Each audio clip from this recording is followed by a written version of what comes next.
Today, the prosperity and the excellence that the Cherokee Nation and its people have earned time and time again in their long existence from antiquity to the present is the same challenge that our ancestors faced with incredible will to not just survive, but to flourish. This is the legacy that has been handed to us. Now, it is our turn to step up and meet the challenge to prosper and excel once more as a people, a culture, a society, and a nation.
Birds bring the messages of loved ones to me.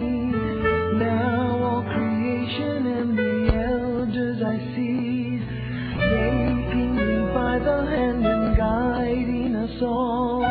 Thank you, Creator, Idi Jale God.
Saya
Let's see.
First item we have the invocation. It will be delivered by Ms. Phil Cherokee.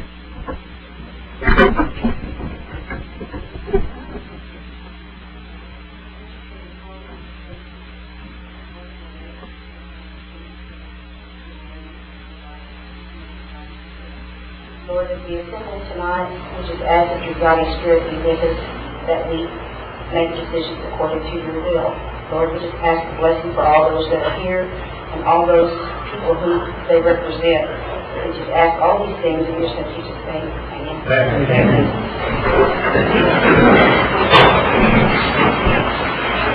Roll call. Here. Joe Baker. Aye.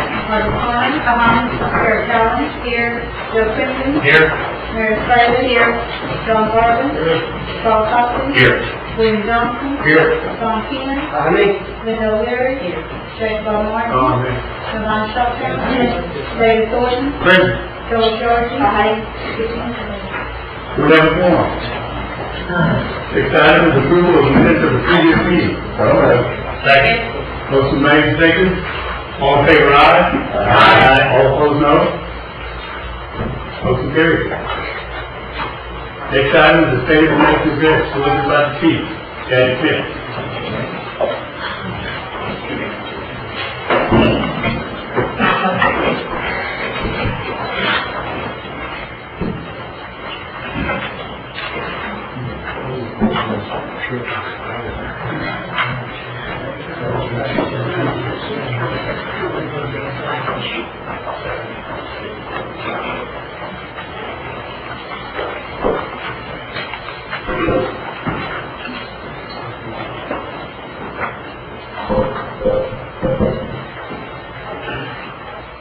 I'm proud to be here to visit with you about the state of the Cherokee Nation for October 2004. First, I would have to confess that I missed last month's meeting, being in D.C. on business. To be quite honest with you, I didn't realize that I missed you guys so much, because it's been 60 days since we've seen you in council, so it's good to be back. We've had many significant events occur this last month that I want to share with you tonight. First, let me recognize the loss to the tribe. And that is on September 21st, Wilson Works of Broken Arrow passed away at the age of 78. Wilson leaves behind his son Charles Works and his daughter Patty White and a host of friends. Wilson grew up in the Grove area. His parents were Jess Works, a full-blood Cherokee, and Susie Coggill. Wilson left the 11th grade at Sequoia Training School in 1942 to join the Navy and fight World War II. He returned from the war in 1946 and started school. Wilson attributed his independence and self-reliance upon his Cherokee upbringing. He was a true believer that hard work could make all dreams come true. He received his law degree in 1952 and served as an assistant city attorney. He then began his own law firm, Works, Lentz & Potoff, and it is now a leading commercial and collection firm in Tulsa. Wilson was a proud supporter of the Cherokee Nation and a good role model. He was a personal friend of mine and he will be missed by many. And it's one of those great success stories of Sequoia High School. Over the last few weeks, there have been some other exciting events. Let me tell you about one of our programs that has received high honors. Talking Leaves, part of the National Job Corps, has received these high honors. They have received 2 awards from the National and Regional Office of Job Corps. Talking Leaves comes under our Council's Education Committee, co-chaired by Chuck Hoskins and Don Garvin. The Cherokee Nation Center was recognized for ranking in the top 10 of Job Corps centers for outreach admission arrivals. This was out of 120 Job Corps centers. The center wishes to recognize its Oklahoma City office, John Wojtowski, Donna Hill, Brandon Lingle, and Jenny Whitekiller. We were also recognized by the regional office for making the first page of the National Performance Report. For this, receives a Moving On Up award. For all this, the staff and the students are to be commended. Our Job Corps Center was also recognized by the Help in Crisis group for community service at the center. For this, we want to congratulate Joyce Rose, Lisa Gwynn, Ruth Shuttlemeyer, Marissa Holt, Mona Holt, and Jay Littlejohn. We're asked to note on October 29th, the Center will celebrate its 40 years of Job Corps nationally and 26 years of Job Corps for the Cherokee Nation. So we want to commend the Job Corps. Let's give them a round of applause.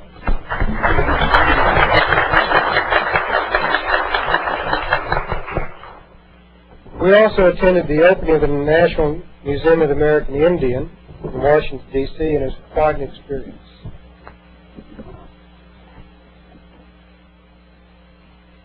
I want to thank all of our council members, employees, and other citizens who represented the Cherokee Nation at the opening of the museum. I'm proud, perhaps most proud, of our youth choir. The choir director, Mary Kay Henderson, assistant director, Kathy Sierra, 31 choir members, parents, and other chaperones all made the long trek to D.C. I must tell you that our young people were phenomenal. They had multiple performances every day while they were in D.C., but they not only worked hard, they were represented us well. They greeted visitors and were gracious Cherokee Nation ambassadors to everyone they met. And just as one footnote, they had an impromptu singing at the Vietnam Veterans Memorial Wall. And one of the veterans who just happened to be there emailed us later, talking about what a touching moment it was for them to hear our children honoring those that passed away in Vietnam with their angelic music. But also exciting was first that they got to perform at the White House in the East Room for the President of the United States, his First Lady, and 150 tribal and other government leaders. It was an exciting moment, and one that I would never have dreamt of 4 years ago. 4 years ago, we started our youth choir. And who would have thought then they would have impressed the President of the United States, the White House? The other thing that was notable about that event, the President and First Lady were certainly impressed by our youth choir. And then the President introduced 16 Indians that were in the military service presently. And spontaneous, all those 150 tribal leaders jumped to their feet and gave a 12-minute standing ovation, recognizing the patriotism of Indian country. And say, quite frankly, I think the President was taken aback, because he had never seen such spontaneity, such patriotism, not only by the people present, but by our soldiers and sailors there, but actually the songs that our children sang. American Beautiful, the Star Spangled Banner. Let's take, and I want to share with you now, a couple of minutes and a brief video of our youth choir singing at the White House. We'll have this on net and be projected here in the council chambers.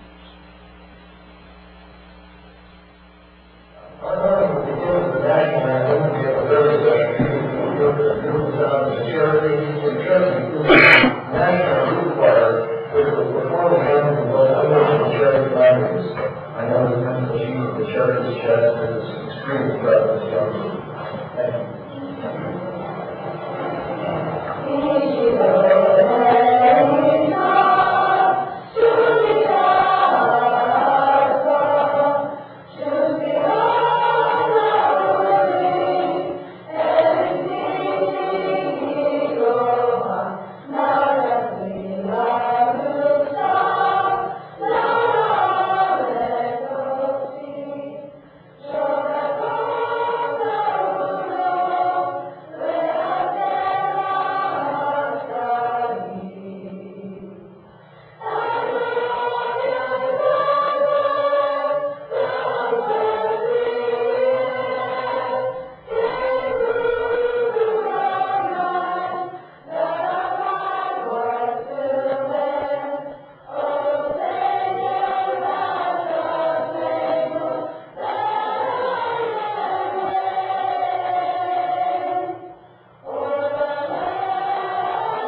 We have to talk to Mike about that last photograph.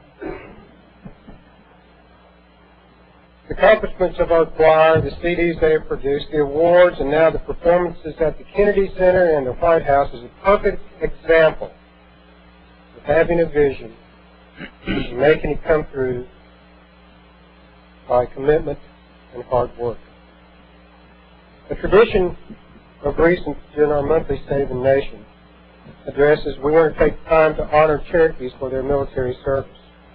Tonight is special because we honor two exceptional women. Shauna Eubanks is a Cherokee citizen currently serving in Iraq. In December 2003, Shauna and 4 other Cherokee Nation employees left for Fort Sill to begin training in their 15-month mission. They all served with the 120th Regiment of the Oklahoma National Guard. We were honored with Shauna's presence during the Cherokee holiday. She took time from her leave to attend the holiday and speak to the crowd of her military service in her time in Iraq. I think we all can remember, and I'm sure the council can, when she spoke from her heart and admonished us to all appreciate what we had. She said we had heaven compared to what they had in Iraq. When not serving overseas, Shauna works for the Cherokee Nation Marshal Service as a dispatcher and reserve marshal. Shauna is also a wife and mother of 2, Ariel and Erwin, and her husband Stacy is here tonight to accept this token of our respect. So, Joe, if you will come down and help present that. Stacy here. Stand correct.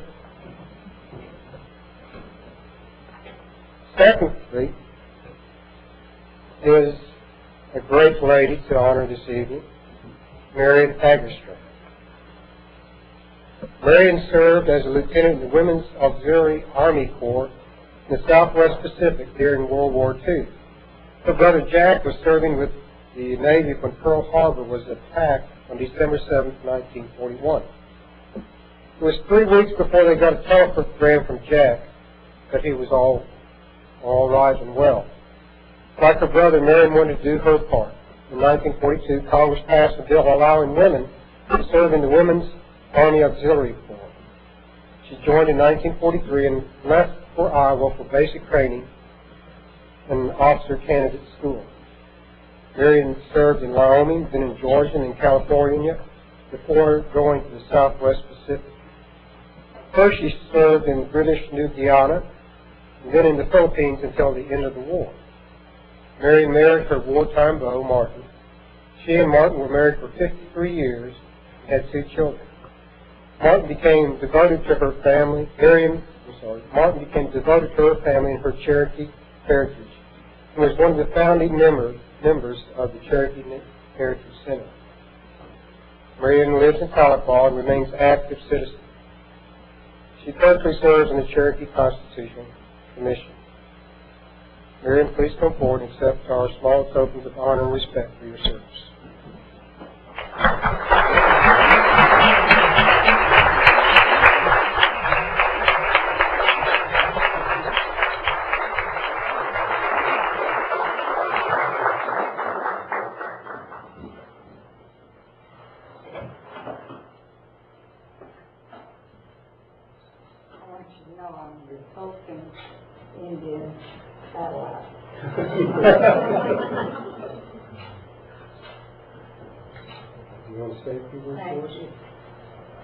Well, I did all right for myself when I met Martin Hagerstrand and brought him back to honorary Cherokee. I think there were a bunch of people who worked for him who thought he was Cherokee. And later, he was a first-generation American. Both his parents came from Sweden. But, he loved Cherokee. And he worked for us all the time. You know that. He did. And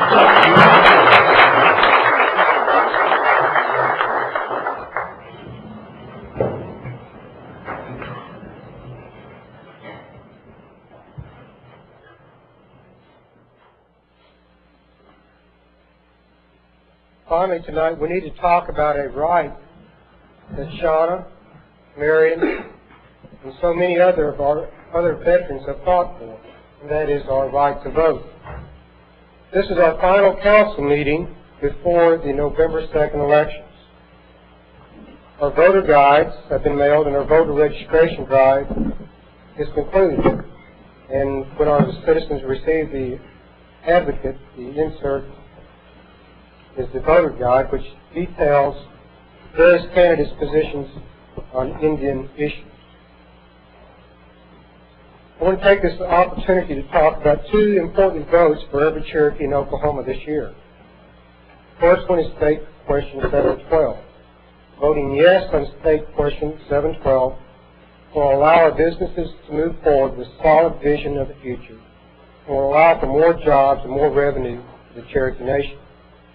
So please vote yes on 712. The yes vote is vital to the future of the Cherokee Nation. The second important vote that the Cherokees will make on November 2nd is the U.S. Senate race. Perhaps no other federal office has more impact on Indian country than the U.S. Senate. Cherokee citizen Brad Carson is running against Tom Coburn. I want to make sure that every Cherokee hears how Tom Coburn really feels about the Cherokees. This is a tape in August 21st in Altus, Oklahoma, in which Tom Coburn is addressing a campaign group.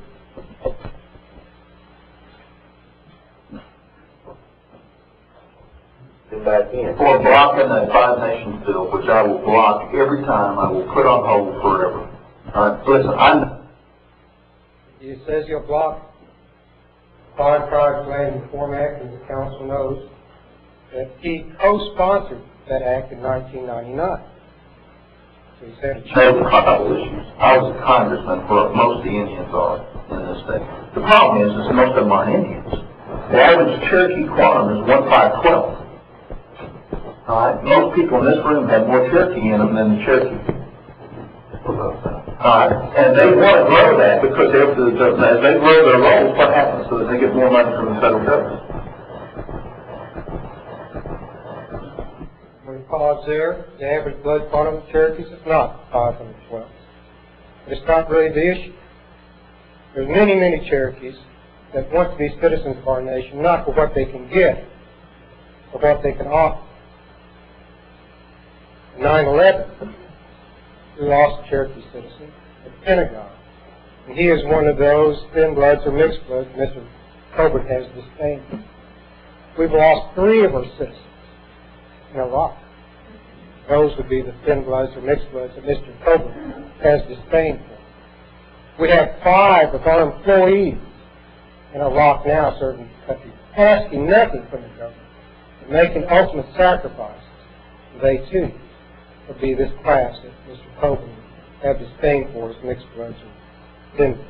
The worst thing that can happen is to have 37 DEQs, 37 EPAs, and 37 tribal courts that you're going to have to deal with in this state. And I won't let that happen if I'm U.S. Senator.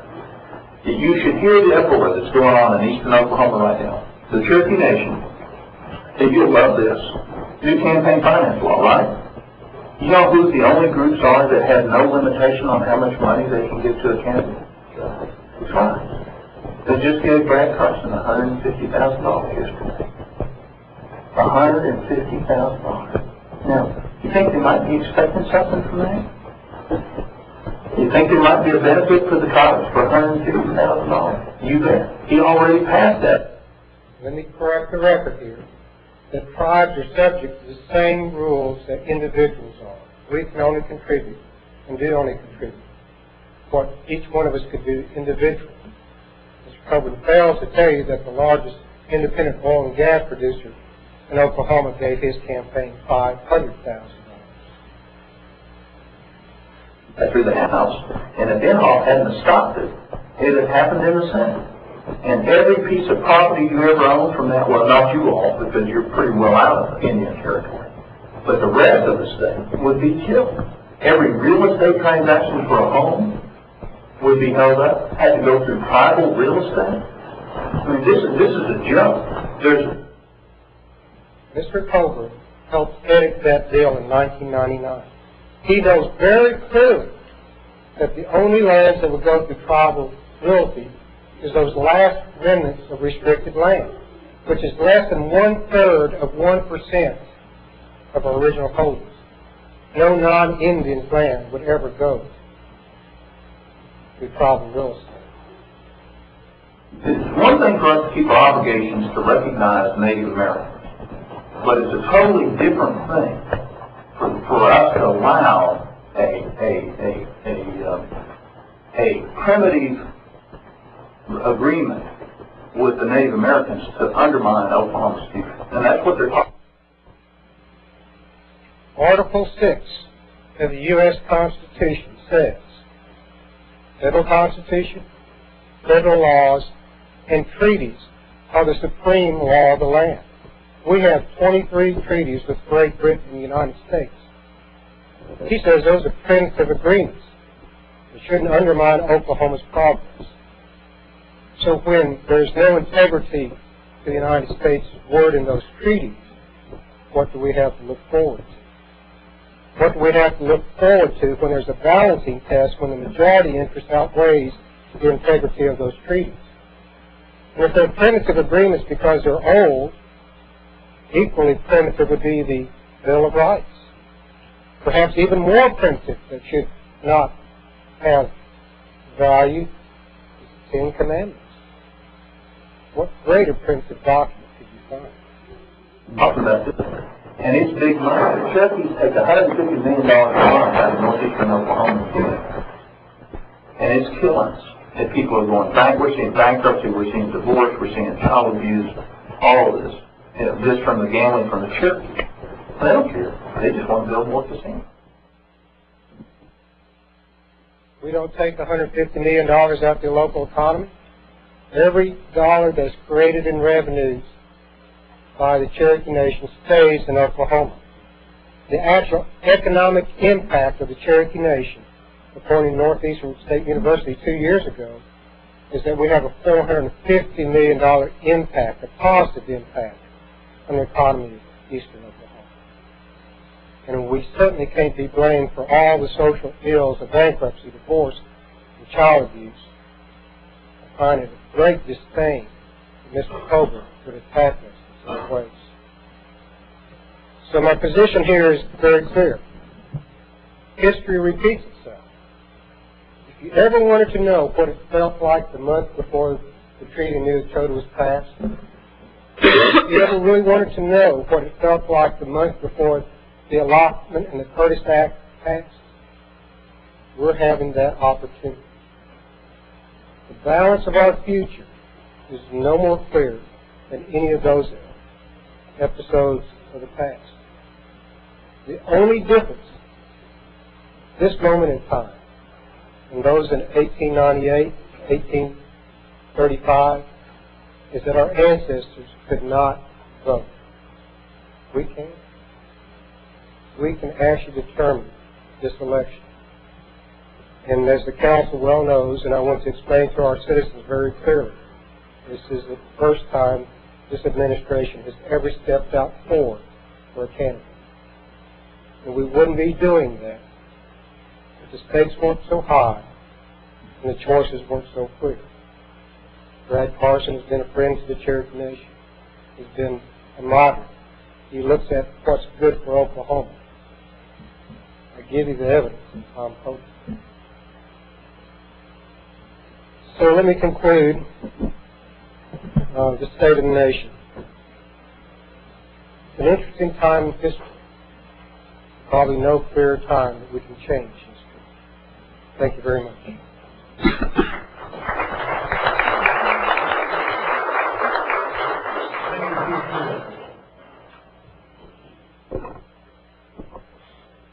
Next item is action of unfinished business. Mr. Crittenden?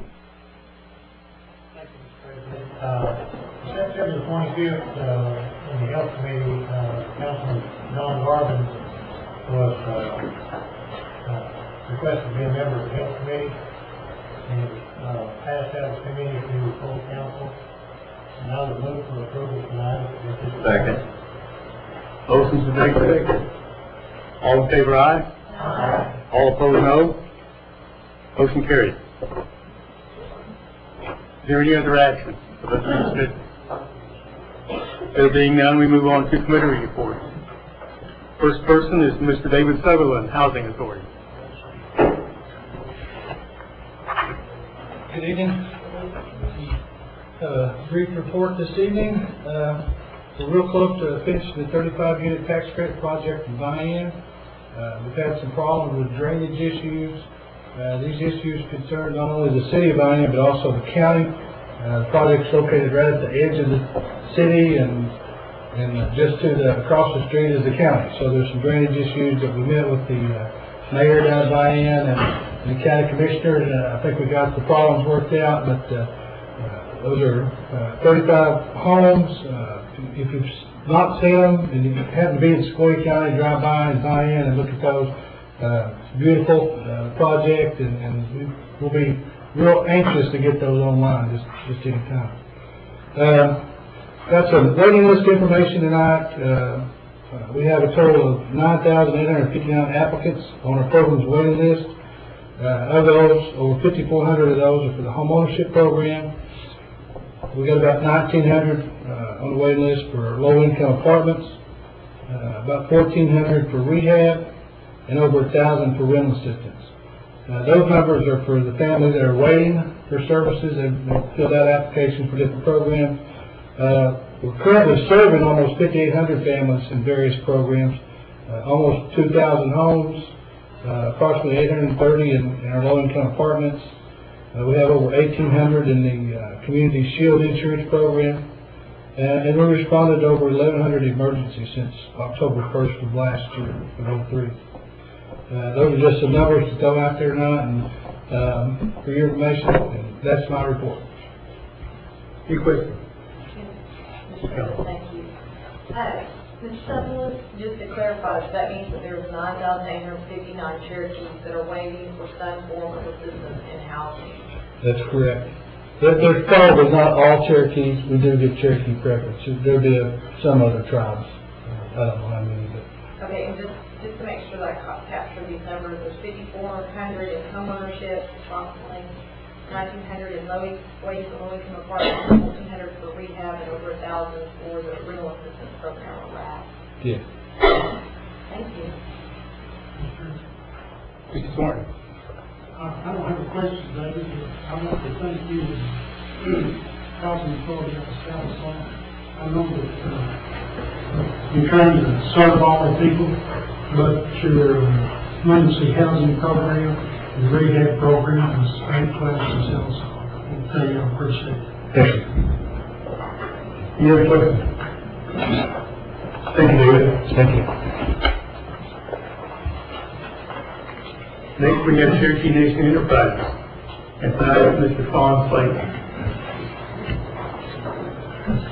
Good evening. Evening, Fawn. They've asked me to step in for him tonight as he couldn't be here.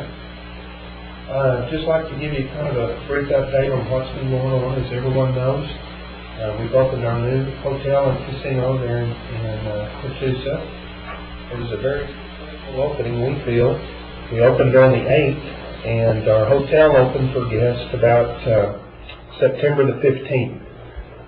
We just want to express our appreciation to the council and to the chief and to everyone for the support that they've given us over the past couple of years getting to this point, and we look forward to good things from that facility.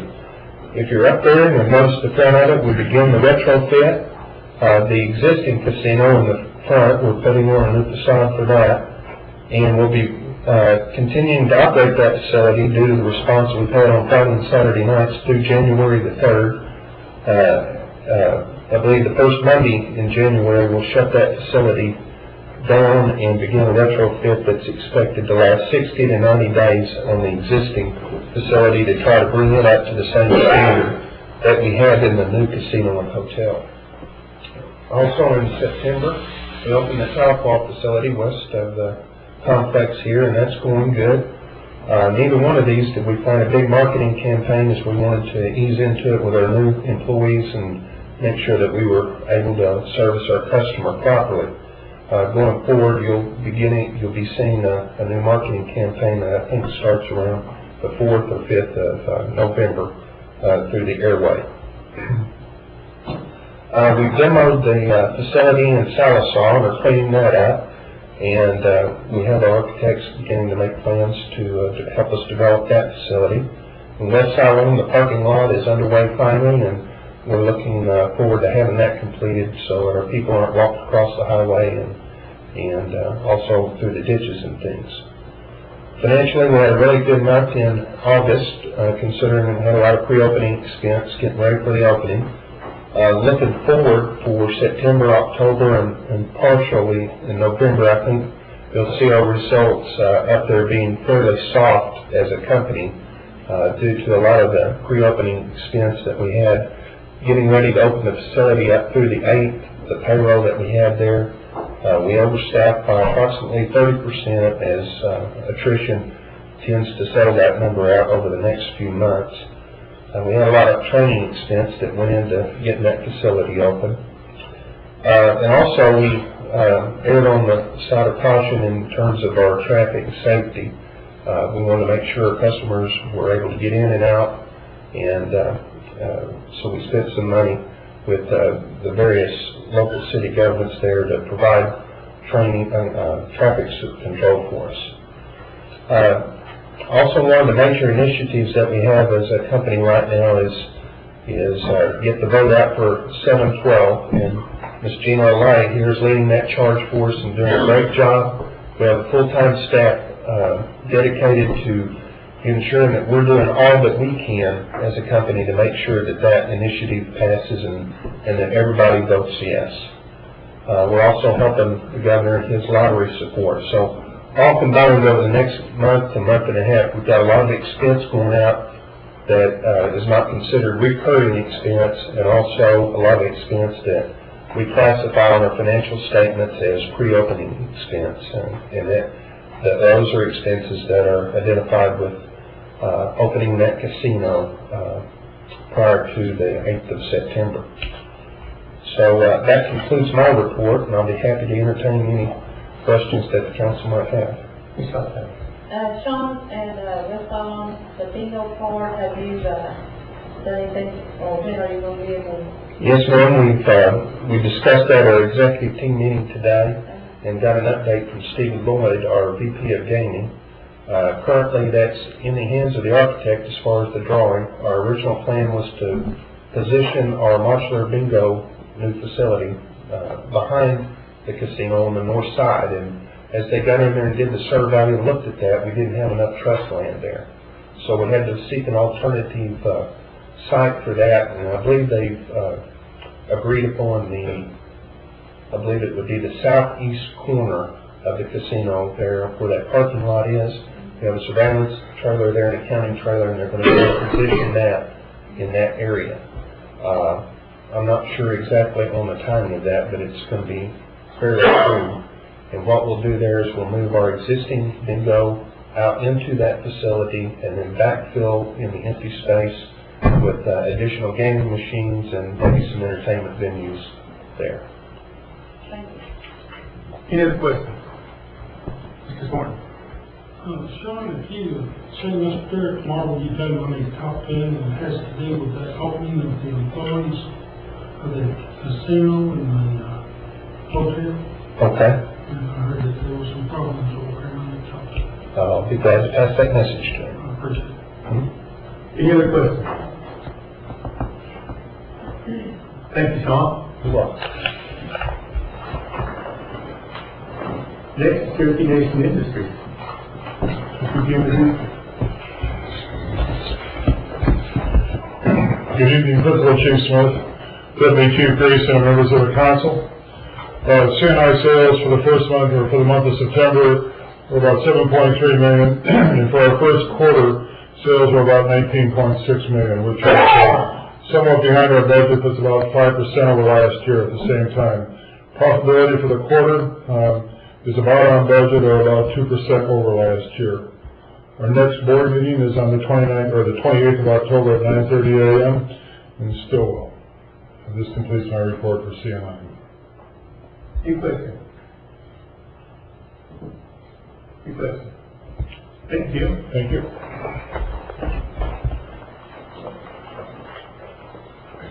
Before we go on to new business, Ms. Callan, did you have someone you wanted to recognize? Yes, thank you. I'd like to recognize my youth tribal council person, BJ Bickford, and not because he's on youth tribal council or just attending, but because he has earned his Eagle Scout and will be receiving that Eagle Scout award down in Texas at the Boy Scout camp down there on October 23rd. And I hope that Chief Smith he's writing a proclamation to recognize that as well, but I think that's an outstanding achievement, and I just want to take the time to recognize BJ because he's here, so if you'll please stand up.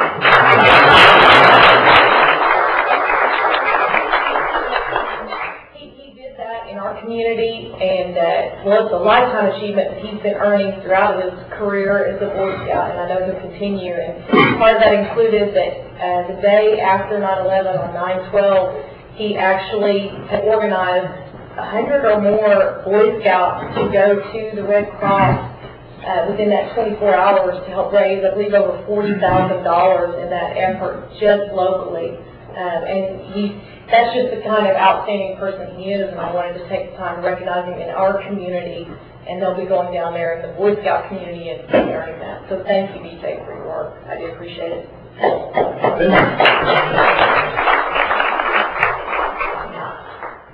Next item is new business. First on the agenda is a resolution approving the amendment of Cherokee Nation's fiscal year 2003 Indian Housing Plan. This is a resolution approving the amendment of Cherokee Nation's fiscal year 2003 Indian Housing Plan. I make that one motion. Second. Motion made and seconded. All in favor, aye? Aye. All opposed, no. Motion carried. The second item is an agenda, is a resolution authorizing the placement of land in trust, West Island Springs. Mr. Martin.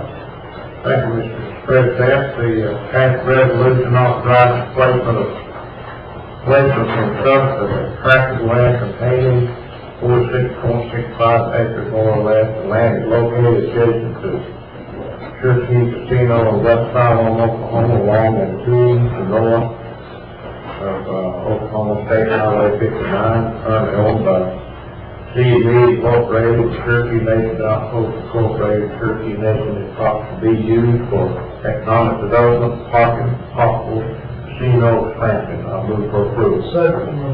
Motion made and seconded. Any questions or discussion? All in favor, aye? Aye. All opposed, no. Motion carried. Third item is a resolution authorizing the placement of land in trust, Stillwell, for CNI. Mr. Martin. The passed resolution authorizes placement in trust of a tract of land containing 1.5 acre more or less. The land is located adjacent to the Cherokee Nation Industry Offices in Stillwell, Oklahoma, at the intersection of Oklahoma State Highway 59 and 51. Move for approval. Second. Motion made and seconded. Any questions or discussion?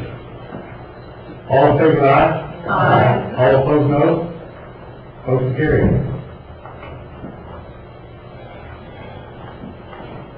Item 4 is a legislative act, amending Legislative Act 3704, authorizing a comprehensive budget for fiscal year 2005. Ms. O'Leary. Yes. The purpose of this legislative act, the amendment, is to authorize and approve the use of funds, changing the amounts of certain costs of centers approved in Comprehensive Budget Act fiscal year 2005. The cumulative total of the budget is increased by a little over $8 million, for a total budget of $300,000 shy of being $286 million. I put that in the form of a motion. Second. Motion made and seconded. Any questions or discussion? Roll call vote, please. Anya? Yes. Joe Baker, Yes. Audrey Plummer, Yes. Sarah Kellum, Yes. Joe Quigley, Yes. Mary Davis, Yes. John Garvin, Yes. Charles Austin, Yes. William Johnson, Yes. John Kent, Yes. Linda O'Leary, Becky Bell Martin, Yes. Evan Shophouse, Yes. David Gordon, Yes. Bill Shorten, Yes. Vote unanimous. Motion passed. Item number 5 is a resolution authorizing a limited waiver of sovereignty in connection with the lease purchase agreement. Ms. Baker. You recall during the August council meeting, we approved the limited waiver of sovereign immunity covering a lease purchase agreement with Caterpillar on certain equipment. Well, the conditions of the present resolution are identical to that waiver, except that this resolution covers a dozer. It'll be Caterpillar only. This limited waiver will give them only the right of replevin, specific performance, and damages not to exceed the face value of the contract. And the dozer will be used at the landfill in Adair County. And I would move for approval. Motion's made, seconded. Any questions or discussion? All in favor, aye? Aye. All opposed, no? No. Roll call, please. Joe England, Yes. Joe Baker, Yes. Audrey Plummer, yes. Sarah Kellum, Yes. Joe Quigley, Yes. Mary Davis, Yes. John Garvin, Yes. Charles Austin, Yes. William Johnson, Yes. John Kent, Yes. Linda O'Leary, Yes. Becky Bell Martin, Yes. Evan Shophouse, No. David Gordon, Yes. Bill Shorten, Yes. Motion passed 14-1.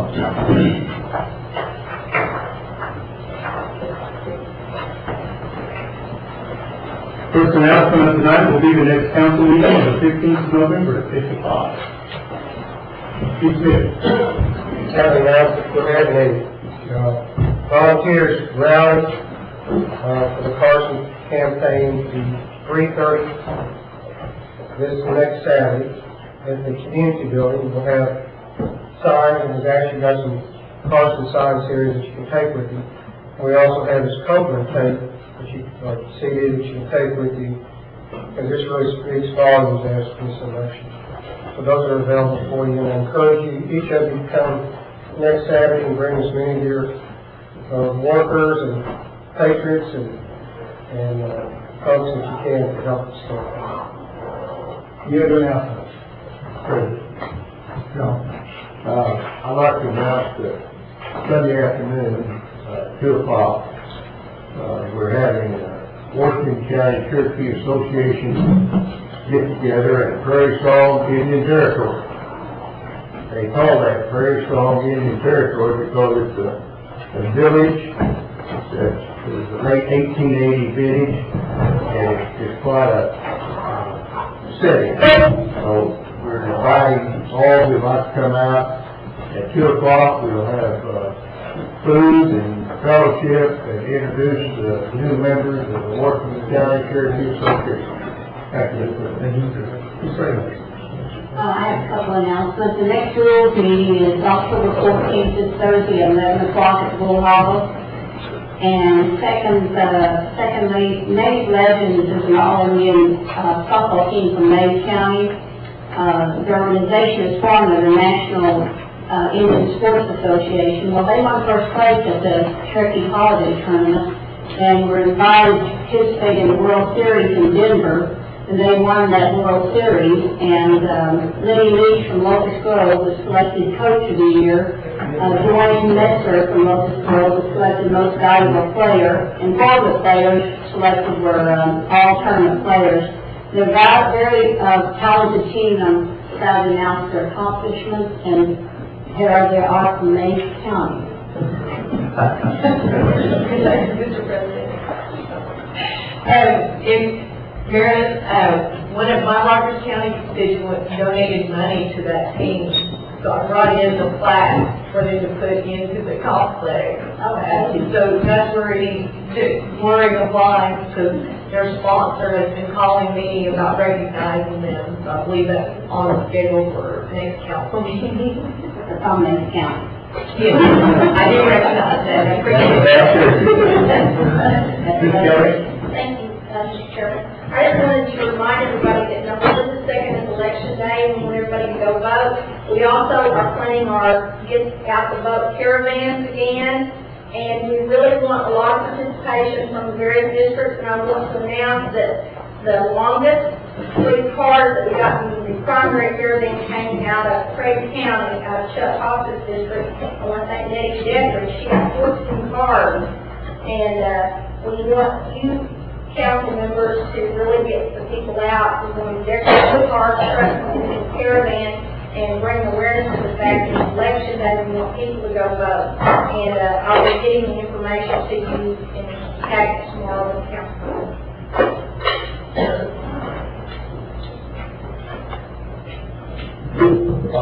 Thank you, Mr. Chair. I just wanted to recognize I have visitors with me tonight. When you're a mom, sometimes you don't always have a choice where you have to bring your kids and make them a part of things. My son Trey is in the audience with me tonight. My two girls coming up and giggle, so I had to introduce themselves earlier, and I apologize for that. But you know, it's just one of the things you have to do when you're a Cherokee mom and you work full time and you do this on the side, and you got to come bring your dance and basketball scrimmage at 8 o'clock. So I just wanted to introduce them and thank you for your patience with them. I just wanted to announce that on November the 2nd, 4th, the Cherokee Language Bowl competition will be held here at the Trop Complex for grades K through 2 and grades 2 through 5. I think Jackie Bowl was before me. Tomorrow night at 7 o'clock in Claremore is the Rogers County Cherokee Association meeting. It's regularly scheduled, and I just want to remind everybody. But also to highlight something that Chad brought up earlier, I was able to attend every choir unit except for the breakfast with the president, and what he said was right on. Our choir and the parents and the staff that made that week possible, and let me tell you, it was crazy in D.C. There were so many things going on. Every event, no matter how tired our kids and our parents were, was just exceptional. And if you get a chance to see our choir in action, please take time not only to thank them for the event that they are at that moment in serving the tribe, but thank them for the time they took out of their lives to be there in D.C. that week, and they worked. I don't know that there was much vacation or whatever you want to try to classify that trip as. It was work, and they took time to represent us out of their personal lives. But also, something that there's been a lot of travel, and last week we were in Cherokee, North Carolina for Joint Council, and there was a lot of good comments from the Eastern Band of Cherokees in recognizing our participation as a council and the information we brought to the table. And I just want to take time to acknowledge and thank this body for the work we did on joint council with the Eastern Band last week, and I appreciate the resolutions that were passed. Thank you. Councilman Martin. Announcement, Mr. President, our next resource committee meeting will be 10 a.m. Little Hall, and hopefully a rules meeting after that. It don't take all that long because Woody Wilson and his crew will do a fabulous job of fixing the fish for us, or fish fry, so invite you to come. Thank you, sir. Mr. President, I've been advised that Carson will have a hamburger fee at the administrative building in Mid-America at 5 next Tuesday at 6 o'clock. You hear her now?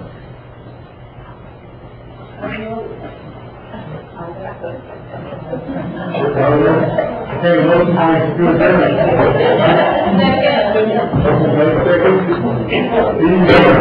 Second.